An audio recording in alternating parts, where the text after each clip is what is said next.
Ya, kita lanjutkan. Kalau tadi juga off air lumayan seru nih sebenarnya ya. Kita langsung ke Bang Kodari dulu. Bang Kodari, kalau misalnya melihat sejumlah tokoh nih ramai-ramai mengajukan amicus curiae. Kalau Bang Kodari sendiri melihat ini kira-kira akan berpengaruh tidak pada sidang putusan di MK pada Senin nanti?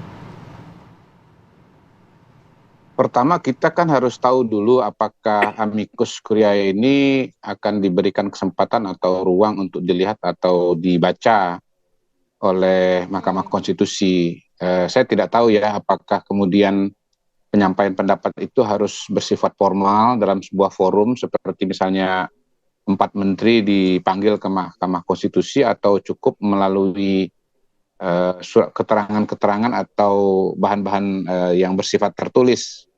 Nah, itu kita belum dapat konfirmasinya itu dari Mahkamah Konstitusi. Tetapi dugaan saya kegiatan yang bersifat formal seperti mengundang menteri itu sudah tidak akan dilakukan lagi karena pertama MK sendiri sudah secara resmi menutup proses itu tanggal 16 April yang lalu dengan menerima kesimpulan-kesimpulan dari para pihak, dan yang kedua waktunya juga pendek, tanggal 22 sudah harus keluar keputusan. Jadi sebetulnya pada fase ini menurut saya majelis hakim itu sudah sampai di tahapan merenung, dan kalaupun ada misalnya diskusi atau pembahasan internal di antara sesama hakim-hakim MK untuk memutuskan keputusan final pada tanggal 22. Jadi menurut saya juga teman-teman yang pada hari ini berbicara mengenai amicus curiae itu juga jangan terlalu GR ya, bahwa amicus ini akan dapat memberikan masukan atau tekanan atau pengaruh opini yang besar kepada hakim konstitusi.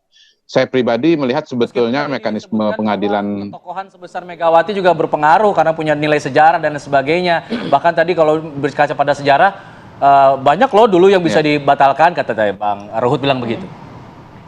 Iya. Khusus untuk Ibu Megawati, menurut saya sebetulnya kalaupun diberikan kesempatan Ibu Megawati untuk tampil ya berbicara, saya kira poin-poin utamanya mungkin 90% sudah kita ketahui dan kita dengar, baik dari statement Ibu Mega, tulisan Ibu Mega khususnya di Harian Kompas yang panjang lebar itu, maupun dari pernyataan-pernyataan yang disampaikan oleh orang-orang dekat beliau seperti Mas Hasto Kristianto. Jadi melanjutkan apa yang disampaikan tadi, bahwa sebetulnya semua poin-poin keberatan, semua poin-poin masukan, semua pandangan, semua perspektif itu pada dasarnya sudah terakomodasi dalam mekanisme sidang yang kemarin. Kita tahu bahwa 01 diberikan kesempatan seharian penuh untuk menampilkan saksi-saksinya di luar argumentasi atau posita dan petitum yang sudah ada di dalam gugatan. Saya kira sudah sangat-sangat komprehensif lah. Bahkan sebetulnya amicus curiae dalam pengertian luas menurut saya justru inisiatifnya sudah diambil oleh Mahkamah Konstitusi dengan menghadirkan 4 menteri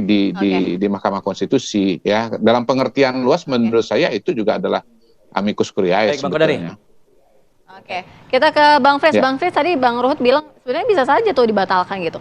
Artinya dia dari kubu 0301 sebenarnya tetap sejarahnya optimis ada gitu. Katanya. Kan namanya sebuah usaha ya kan. Kalau kita bisa melihat, pertama apa yang selama ini telah dilakukan oleh Mahkamah Konstitusi, kita mengacu kepada pilkada. Memang di dalam beberapa putusan pilkada Mahkamah Konstitusi pernah membatalkan. Tapi kan kita harus bisa melihat, pertama konteksnya apa, tahun berapa pilkada tersebut pernah dibatalkan oleh MK misalnya. Apakah dulu pernah ada pengaturan soal TSM yang selama ini selalu dibawa ataupun menjadi dasar dari sebuah permohonan paslon 1 dan paslon 3. Dan yang kedua, konteks kedua misalnya ya kita mengacu kepada kasusnya Bovendigul, pilkada Bovendigul, ataupun kasusnya Sabu Rejua misalnya yang dibatalkan oleh MK. Kita kembali lagi kepada konteksnya. Apakah saat itu ada peran daripada Bawaslu-nya? Apakah sudah ada proses terlebih dahulu. Jadi kita nggak bisa hanya mengacu kepada pengalaman masa lalu. Apalagi konteks ketiga, ini jelas perbedaan antara pengaturan pilkada dan pengaturan pemilu, di mana apa yang dimohonkan, apa yang didalilkan oleh paslon 1 dan paslon 3 itu bukan hanya soal suara, tapi soal proses yang seharusnya bukan merupakan menjadi kewenangan daripada Mahkamah Konstitusi. Oke, Bang Tova, tadi komentarnya gimana? Kalau melihat tadi nggak usah GR dulu, belum tentu juga tadi Bang Kodari bilang. Tapi Abang tadi sepertinya pede sekali. Pede sekali ya. Pertama ini dulu yang perlu saya garis bawahi. Kenapa Megawati ini 01, 03 sebenarnya. Tapi dalam literasi yang saya baca, Tapi mau dibahas ya. memang itu ada 3. Amicus curiae itu ada 3. Pertama ya memang orang yang merasa berkepentingan, maka dia daftar. Yang kedua, kadang nih di luar negeri, karena memang keinginan hakim, ada nggak yang mau membantu kami nih? Oke. Maka dipanggil ke mahkamah. Tapi yang ketiga adalah menurut sebuah buku yang saya baca semalam, memang orang yang memiliki perkara itu sendiri bisa. Karena merasa kurang puas. Oke. Yang aneh itu adalah yang 02 sampai 10.000 amicis itu untuk apa nanti? Kalau memang tidak efektif katakanlah, kan menurut Profesor Dr. Kodari tadi, Kodari tadi, ya kan sudah terbuka di media massa toh.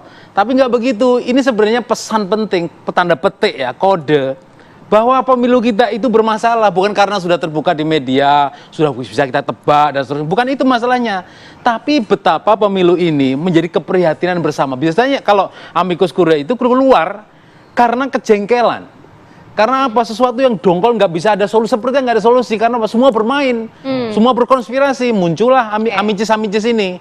Tapi ini kan lucu, sekarang 02, kemudian Jumpa Pers mengeluarkan 10 loh. Dia kecewa apanya? Kan begitu.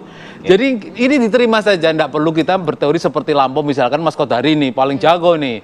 Daripada pemilu dua kali putaran, 1 putaran aja, biayanya lebih ngirit. Nggak usah amicus curiae, karena apa? Udah terbuka di media, nggak perlu. Kita terima aja semuanya. Siapa tahu ini berlaku progresif, MK akan membuat sejarah baru, menjawab keadilan dengan palu ketuk keadilan. Gitu. Kalau Bang Ruhut ini udah senyum-senyum nih, udah mau pengen jawab, tapi nanti dulu ya Bang ya, usai jeda ya, kita bahas lagi ya. Biar rame lagi gitu Bang, usai jeda ya, kami segera kembali ya.